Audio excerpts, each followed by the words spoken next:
بسم اللہ الرحمن الرحیم۔ السلام علیکم students, welcome back to my YouTube channel Mian academy.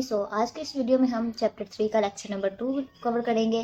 ہم نے پچھلے لیکچر میں جو ہے غیر فہرستی بینک تک پڑھ لیا تھا۔ آج ہم زرعی بینک پڑھیں گے، یعنی 8 باقی ٹوٹل 8 تھی بینک کی ٹائپس ہم نے پڑھنی تھی۔ تھرڈ سٹارٹ کرتے ہیں۔ آج کے اس لیکچر میں ہم بینک کی ساری ٹائپس کو کور کر لیں گے، دین ہم تجارتی بینکوں کے فرائض اور باقی ہم جو ہے نا چیپٹر کمپلیٹ کریں گے۔ اگر پچھلے لیکچر سے ریلیٹڈ یا اس لیکچر سے ریلیٹڈ کوئی بھی کوشچن ہوا تو آپ جو ہے کمنٹ سیکشن میں پوچھ سکتے ہیں۔ سب سے پہلے آ جاتا ہے ہمارے پاس آج جو ہم نے پڑھنا ہے زرعی بینک۔ زرعی، اب ہم نے 2 ورڈ دیکھے ہیں، ایک ہوتا ہے زرعی اس طرح کا زرعی، اور ایک ہے یہاں پہ زرعی۔ ان دونوں میں ڈفرینس کیا ہے؟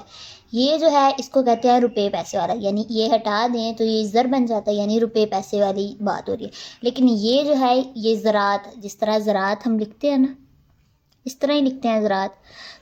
یہ جو زراعت ہے یہ بات کر رہے ہیں آئین والا، یعنی زرعی بینک، زراعت والے بینک جو ہوتے ہیں، ٹھیک ہے۔ اب یہ نہیں کہ جن بینکوں میں زراعت کی بات ہوتی ہے یہ نہیں ہے، لیکن زرعی بینک سے ہم دیکھتے ہیں یہ کیا کرتے ہیں۔ زرعی بینک خاص طور پر اس کو آپ نے زرعی نہیں پڑھنا ہے، زرعی بینک ہے، ٹھیک ہے۔ زرعی بینک خاص طور پر زرعی شعبے کی تنوع ترویج کے لیے عمل میں لائے جاتے ہیں۔ یہ بینک زراعت کی ترقی کے لیے کسانوں، اور ہم دیکھتے ہیں پورا کمپلیٹ کرتے ہیں، دین پھر دیکھتے ہیں کہ یہ کیا ہے، کیا شارٹ کوشچن کے لیے امپورٹنٹ ہے، اس کو مارک کر لیجئے گا۔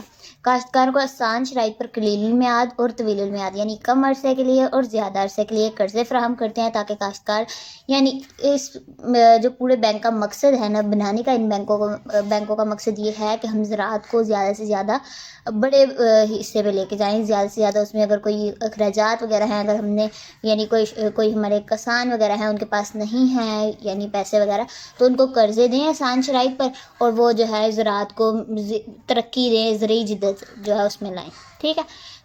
تاکہ کاشتکار اگر ان کو کھاد کی ضرورت ہے، اعلیٰ بیج، ادویات، مشینری وغیرہ کی ضرورت ہے وہ خرید سکیں۔ زرعی بینک کسانوں کو آبیانہ کسے کہتے ہیں؟ پانی کا بل، ٹھیک ہے، ادا کرنے سے متھور سے متاثرہ۔ سیم یعنی جس میں زیادہ پانی ہو ایسی فصل، اور جس میں یعنی تھوڑ یعنی اس میں نہ ہو پانی، یعنی پانی کی کمی ہو۔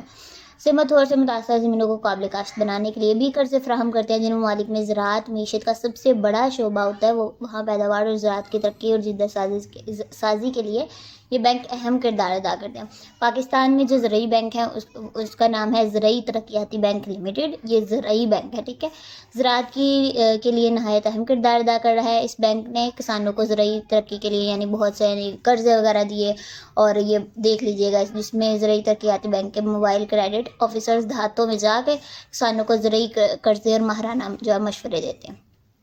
نیکسٹ آ جاتا ہے ہمارا یہاں پہ صنعتی بینک۔ صنعتی بینک اب کس کو کہتے ہیں؟ جس میں یعنی صنعتوں کی تنوع و ترویج کے لیے جو کام بینک ادا کرتے ہیں۔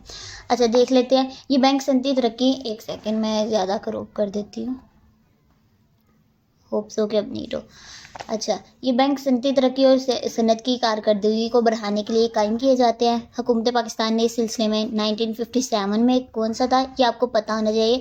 یہاں پہ میں نے لکھا ہے PICIC۔ اب اسٹوڈنٹس کو ہوگا کہ یہ ہے کیا؟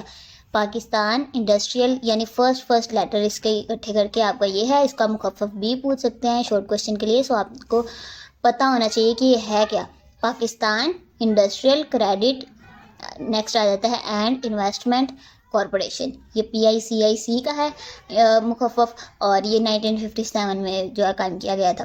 اور اس کے بعد آ جاتا ہے 61 میں صنعتی ترقیاتی bank, industrial development bank of Pakistan کے نام سے بینک قائم رکھے، جو صنعت کاروں کو، پہلے تھا کسانوں کو، اب صنعت کاروں کو قلیل المیعاد اور طویل المیعاد ملکی اور غیر ملکی قرضے فراہم کرتے ہیں۔ یہ جو ہے اپنے بینکوں میں یہ سارا باقی آپ نے پڑھ لینا ہے کہ ملکی مصنوعات میں اضافہ ہوتا ہے، اس سے کیا کیا ہوتا ہے، صنعتوں کو پھلنے پھولنے کا موقع ملتا ہے، مصارف پیدائش کم ہو جاتے ہیں، یہ سارا آپ نے دیکھ لینا ہے کہ اس سے کیا ہوتا ہے۔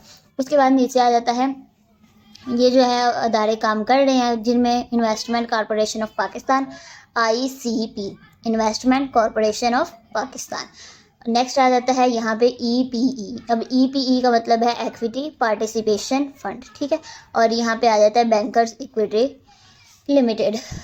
یہاں پہ ہو گیا قابل ذکر ہیں، یہ جو ہے آپ کے کون سے ادارے ہیں ان کو صرف آپ نے ریڈ آؤٹ کر لینا ہے، لیکن پتہ ہونا چاہیے کہ کون سا ادارہ کس بینک کے زمرے میں آ رہا ہے۔ نیکسٹ آ جاتا ہے تعاونی بینک. تعاونی بینک اب کس کو کہتے ہیں؟ یہ بینک زرعی پیداواری شعبوں میں تعاونی کاروباری سرگرمیوں کو فروغ دینے کے لیے آسان شرائط پر قرضے فراہم کرتے ہیں. یہ بینک اپنی مدد آپ کے اصول کے تحت کام کرتے ہیں اور یہ بینک زمینداروں اور کاشتکاروں کو قرضے فراہم کرتے ہیں. باقی آپ دیکھ لیجیے گا، مشینری وغیرہ خریدنی ہو، ویٹ، تھریشر، ٹریکٹر، جتنے بھی آلات وغیرہ ہیں، سو یہ خریدنے میں ان کی جو ہے نا کسانوں کی مدد کرتے ہیں تعاونی بینک، یعنی تعاون کرتے ہیں ان کے ساتھ.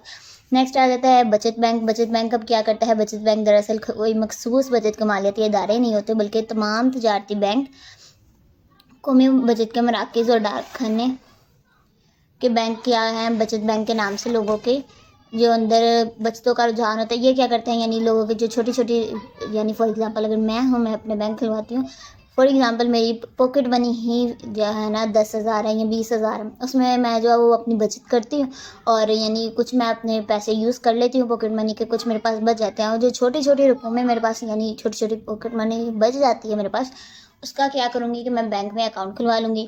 اور بینک کیا ہے؟ میری چھوٹی چھوٹی بچتوں کو جو ہے وہ اپنے پاس اکٹھا کرے گا اور بعد میں جب میں یعنی کافی زیادہ جب میں اس کو دے دوں گی، میں نے یعنی مجھے ضرورت ہی نہیں ہے فار ایگزامپل اسے ان پیسوں کو نکلوانے کی، تو کچھ عرصے بعد، ویسے اسلام میں سود حرام ہے لیکن بینک کیا کرتا ہے؟ جو میں نے اس کو رقم جمع کروائی ہے نا کچھ عرصے کے لیے، بینک کیا کرے گا؟ اسی رقم کو لوگوں کو قرضہ کے طور پہ دے گا اور اس پہ جو اس کو منافع ہوگا اس میں سے مجھے بھی دے گا، یعنی سود کی صورت میں مجھے اضافی رقم بھی دے گا. لیکن سود جو ہے حرام ہے یعنی اسلام میں. سو نیکسٹ آ جاتا ہے پاکستان میں مرکزی بینک کے علاوہ تمام مذکورہ مالیاتی ادارے کیا ہیں بچت بینک کی حیثیت سے لوگوں کے بچتے جمع کرتے ہیں. یہ باقی آپ دیکھ لیجیے گا، عام ورڈنگ ہے. نیکسٹ آ جاتا ہے مبادلہ بینک. مبادلہ بینک کیا ہوتا ہے؟ یعنی دوسرے ملکوں کی جو کرنسی ہوتی ہے نا اسے اپنے ملک کی کرنسی میں چینج کرتا ہے. یہ بینک ملکی کرنسی کو غیر ملکی کرنسی میں بدلنے کا کام سر انجام دیتا ہے اور کمیشن وصول کرتے ہیں. یہ بینک درآمد کنندگان اور برآمد کنندگان کو تجارتی لین دین میں آسانی کے لیے کیا کرتے ہیں؟ جیسے فار ایگزامپل اس ملک میں یعنی جیسے ہم دیکھ رہے ہیں کہ کسی کا کوئی بھی ہے تو باہر گیا ہوا ہے، کسی کا کوئی رشتہ دار باہر گیا ہوا ہے، تو جب وہ رقم جب بیچتے ہیں نا اس ملک میں، تو وہ کیا کرتے ہیں؟ جو بینک ہوتے ہیں نا اس ملک کی کرنسی کو ہماری ملک کی کرنسی میں چینج کرتے ہیں، تو اس میں کیا کرتے ہیں؟ کمیشن اپنے پاس رکھتے ہیں.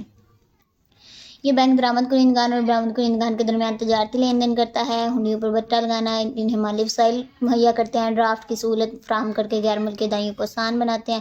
یہ باقی ہم دیکھ لیجئے گا. یہ پاکستان میں مبادلہ بینک کے فرائض کون کون سے بینک دے رہے ہیں؟ National Bank of Pakistan, Muslim Commercial Bank, Allied Bank, United Bank, Habib Bank. غیر ملکی بینکوں میں کون کون سے ہیں؟ American Express, Chartered Bank, National Land Bank اور لمیٹڈ بڑی مہارت سے ذرا مبادلہ کا کاروبار دے رہے ہیں، سر انجام دے رہے ہیں. اچھا، نیکسٹ آ جاتا ہے رہن رکھنے کے بینک. رہن کیا ہوتا ہے؟ گروی رکھنا، ٹھیک ہے، یعنی پلج والے جو ہوتے ہیں نا ہمارے بینک. یہ بینک کیا ہے؟ دیکھتے ہیں. یہ بینک قرض حاصل کرنے والوں کی جائیدادیں، مکانات، یہ اب آپ کو پتہ ہوگا نا، جیسے ہم کہتے ہیں کہ گروی پہ لیا ہوا ہے مکان، ٹھیک ہے، یہ وہی یہاں پہ کام جو ہے نا کرتے ہیں بینک. اور دیگر قیمتی اشیاء بطور رہن رکھ لیتے ہیں اور لوگوں کو قرضے دے دیتے ہیں. پاکستان میں ہاؤس بلڈنگ فائنانس کارپوریشن یعنی HBFC، house building finance corporation, اور تمام تجارتی بینک جو رہن رکھنے کے سہولت فراہم کرتے ہیں. ہم جیسے مجھے قرضہ چاہیے، میں کیا کروں گی؟ فار ایگزامپل اپنا گھر جو ہے وہ رہن پہ رکھوا دوں گی بینک کو، اور کچھ جو ہے نا اپنی یعنی قرضے کے طور پہ لے لوں گی، جب پھر میں واپس کروں گی. یہ سارا گروے والا سسٹم ہے. سو یہ سارے اسٹوڈنٹس کو پتہ ہوگا ہی. نیکسٹ آ جاتا ہے تجارتی بینکوں کے فرائض، اور ہوپس ہو کہ آپ کو یہ پتہ ہوگا کہ کیا یعنی ہم اگلے لیکچر میں پڑھیں گے. آج کا لیکچر تقریباً اسی لیے میں نے چھوٹا سا بنایا تاکہ سارے اسٹوڈنٹس کی ہیلپ ہو جائے اور زیادہ لمبے جو ہے نا ہمارے لیکچرس نہ ہوں، زیادہ سے زیادہ اسٹوڈنٹس کی ہیلپ ہو سکے، زیادہ اسٹوڈنٹس بور نہ ہوں. سو یہ تھا آج کا لیکچر. امید ہے کہ آپ کو پسند آیا ہوگا. اگر ویڈیو پسند آئی ہے تو ویڈیو کو لائک کر دیجیے گا، چینل کو لازمی سبسکرائب کریے گا. مجھے اپنی دعاؤں میں یاد رکھیے گا. Take care. اللہ حافظ.